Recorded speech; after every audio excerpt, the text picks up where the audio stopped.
পবিত্র রমজান মাসে অতি প্রয়োজনীয় পণ্য ছোলা, খেজুর, মটর ডাল, চিনি, সয়াবিন তেল ও মসুর ডাল।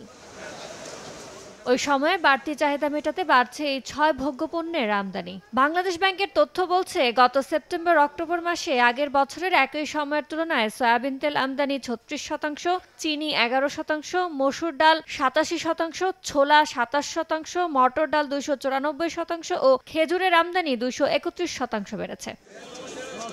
এবার ভোগ্যপণ্য আমদানিতে প্রতিষ্ঠানগুলো ১ মাস আগেই ঋণপত্র খুলছে তাড়াহুড়ো করেই। ফলে ফেব্রুয়ারি মাসের আগেই বাজারে যোগ হবে নতুন আমদানি করা পণ্য। বাংলাদেশ ব্যাংক জানায়, আমদানির চাপ থাকলেও ডলার সংকট নেই ব্যাংকগুলোতে ডলারের ক্রাইসিস এই মুহূর্তে নেই। একই সাথে ডলারের এক্সচেঞ্জ রেটটাও কিন্তু স্টেবল অবস্থায় আছে।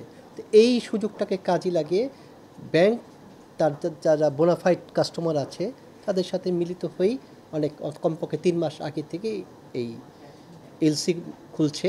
এদিকে বিপরীত চিত্র রয়েছে পেঁয়াজ, রসুন ও আদা আমদানিতে। আগের বছরের তুলনায় এবার পেঁয়াজের ঋণপত্র খোলার হার কমেছে প্রায় ৯৯%, রসুনের ৮৯% এবং আদার ২২%। বাংলাদেশ ব্যাংক জানায়, মূল্যস্ফীতি নিয়ন্ত্রণে বাজারে পণ্য সরবরাহ স্বাভাবিক রাখতে এলসি মার্জিনে কোনো হস্তক্ষেপ করবে না কেন্দ্রীয় ব্যাংক।